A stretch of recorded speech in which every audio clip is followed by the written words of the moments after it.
A particle located at x is equal to 0।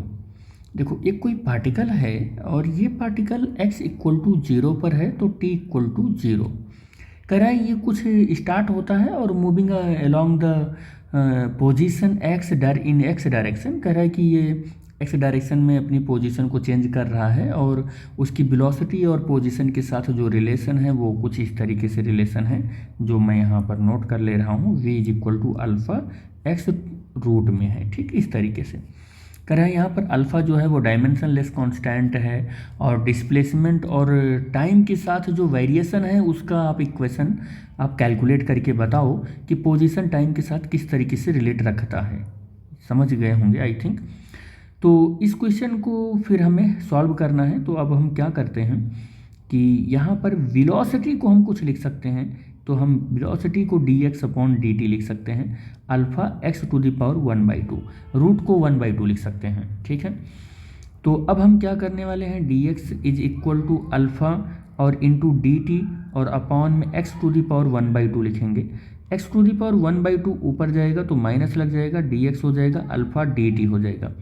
ये question के according हम इसको सेट करेंगे अब, और क्वेश्चन के अकॉर्डिंग जब हम सेट करेंगे तो देखते हैं कि हमारे पास क्या क्या डेटा है।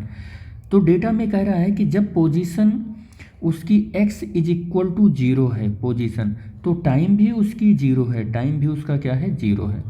लेकिन कह रहा है कि देखो displacement of the particle varies with the time. तो हम सपोज कर लेते हैं कि किसी t टाइम पर उसकी पोजीशन, उसका डिस्प्लेसमेंट या पोजीशन, या हम डिस्प्लेसमेंट ये कह रहा है तो डिस्प्लेसमेंट ही यूज करते हैं, वो क्या है x है, ठीक है। तो इस तरीके से हमें रिलेशन मिला है।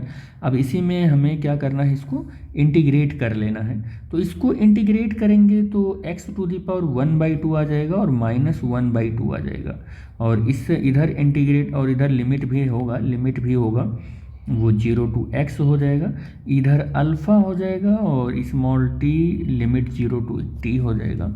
ये -2x टू द पावर 1/2 और इधर अल्फ़ा इंटू टी।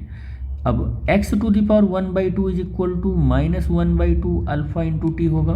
दोनों साइड का स्क्वायर करेंगे तो स्क्वायर करेंगे तो x हो जाएगा और 1/4 अल्फ़ा स्क्वायर टी स्क्वायर हो जाएगा। x इज इक्वल टू या x is proportional to t to the power 2 हो जाएगा। हम अल्फ़ा को देख रहे हैं कि वो कांस्टेंट है और 1/4 अपने आप में ही एक कांस्टेंट है। तो हम देखेंगे कि हमारा जो डिस्प्लेसमेंट है वो टाइम के साथ जिस तरीके से रिलेशन रख रहा है, देखो particle varies with the time, वो जिस तरीके से रिलेशन रख रहा है वो रिलेशन हमको कैसा मिल रहा है, x proportional to t to the power 2। यानी कि हम ऐसा कह सकते हैं कि ये स्क्वायर जो है वो ऑप्शन नंबर बी के साथ जा रहा है।